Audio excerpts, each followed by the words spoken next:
Hi, I would like to thank Archie, one of my students, for such a phenomenal thought process.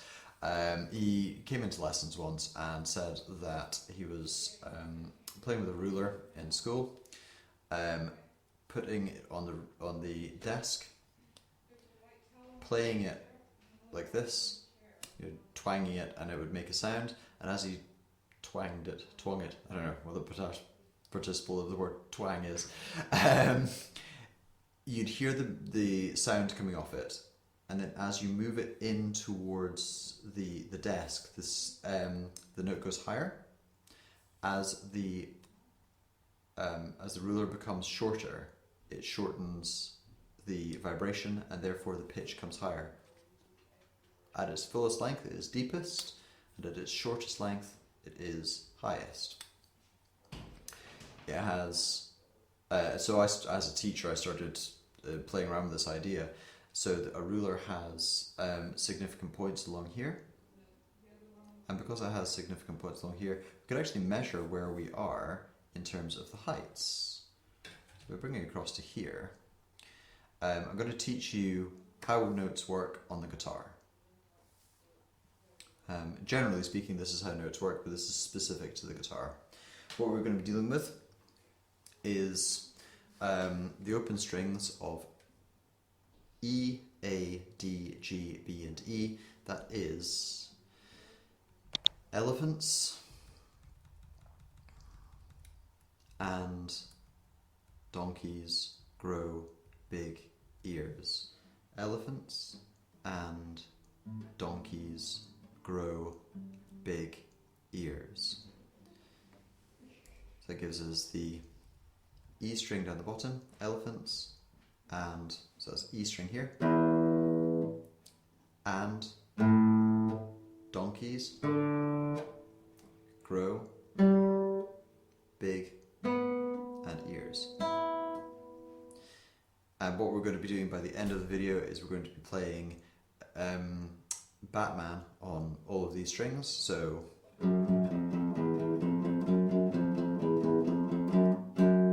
or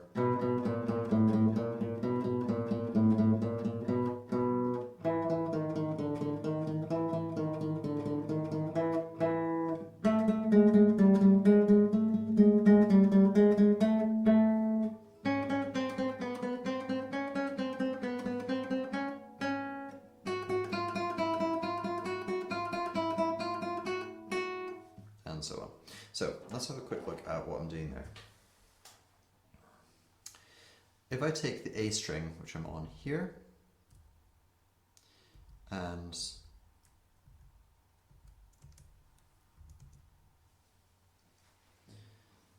we use that idea that a ruler has specific measurements on it, and on a string, as I begin to shorten it, the specific measurements are called semitones. So if I play the A string at its full length, that is an A. If I shorten it by one measurement or one half tone, I get something which is called an A sharp. So a couple of the notes you're going to need here, you're going to need A. You're going to need this symbol here, and what that symbol stands for is A sharp.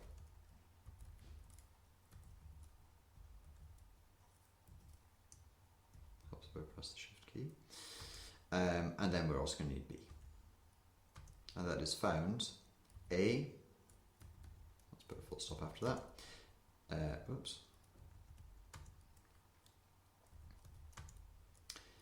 A is open. A sharp is on the first fret, and then the B is on the second. Going up the measurements, A is open, A sharp is on the first fret, and B is on the second. So I bring you down to here. I'll skip the E for the minute. On the A string, let's see if you can play B, B, so that's twice on the second fret, A sharp,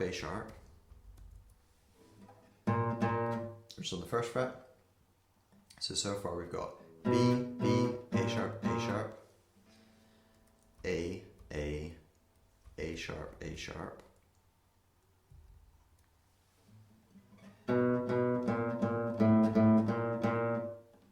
and then we're going to do the same thing again.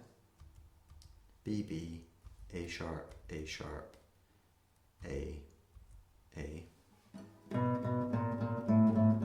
again,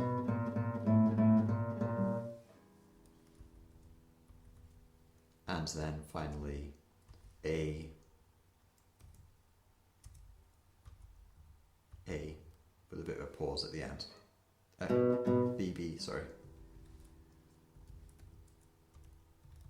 So I'm not doing this in standard notation because I don't want it to be, if you're this early on with your guitaring trying to figure out how the notes work, then doing that and also learning to read music could be complex. So far what we've got on the A string is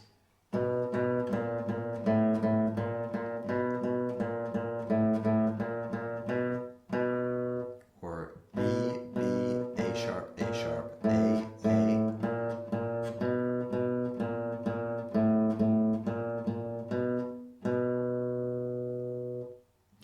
So we have the same idea going on in the E string, where E is at its full length. If I go one measurement up, that's one semitone up, onto F, and two measurements up, or two semitones up, is F sharp.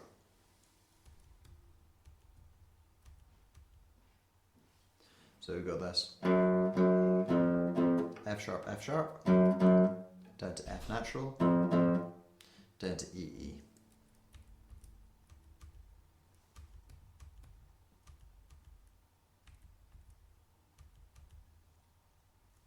So F sharp,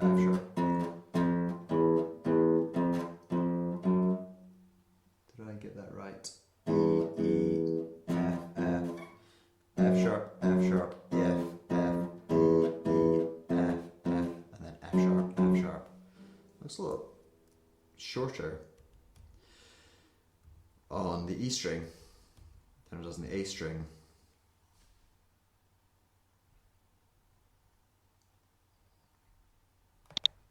Come down to here, same kind of stuff's happening. We're on the D string this time. D, up a semitone or up one measurement, takes me up to the F sharp, takes me up to the D sharp, and then E. So we got this E, E, D sharp, D, D, D sharp, E, E, D sharp, D, D sharp, E, E, da da da da da da da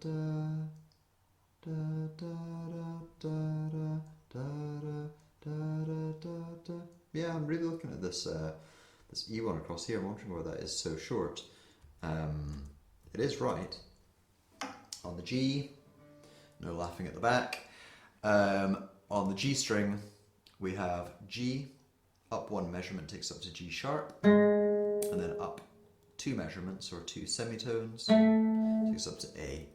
A, G sharp, G, G, G sharp, A, G sharp, G, G sharp, and then we've got our A, and just signifying that they are a bit longer. Let's pull this down for you so you can see all this happening. And on the B string, remember elephants and donkeys grow big. So I'm on the B, up one measurement or one semitone, I'm onto the C. You'll notice that there's no sharp in between B and C or E and F. So rather than thinking about cause and effect, if you think of B cause and effect, so cause and effect means that For every cause, there is an effect. If I am the cause of pushing somebody, then the effect might be that they fall over. So rather than thinking of cause and effect, think of B cause and effect. So between B and C, no sharp, and between E and F, no sharp. Everywhere else got a sharp.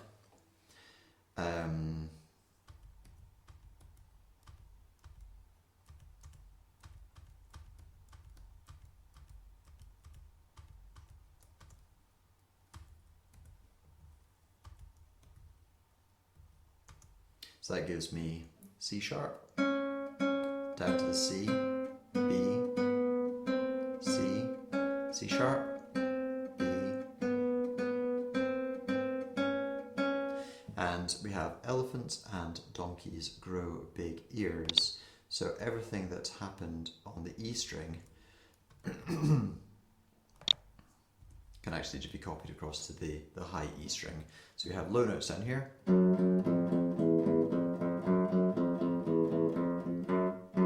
and then high notes over here.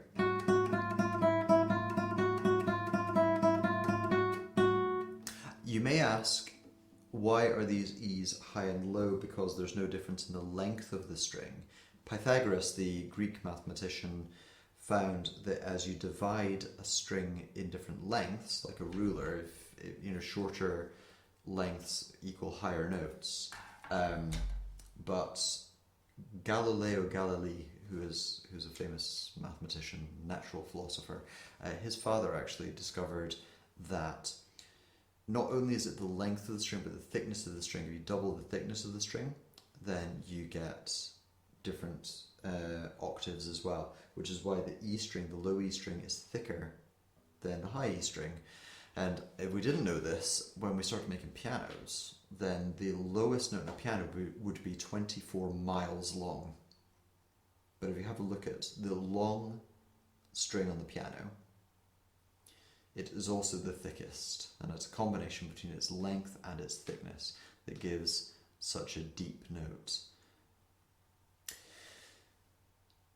Not only is that the basics of how to get notes on the guitar, that's pretty much the basics of notes in general. A lot of people ask me, how many instruments do I play? I always answer one. I play a musical instrument.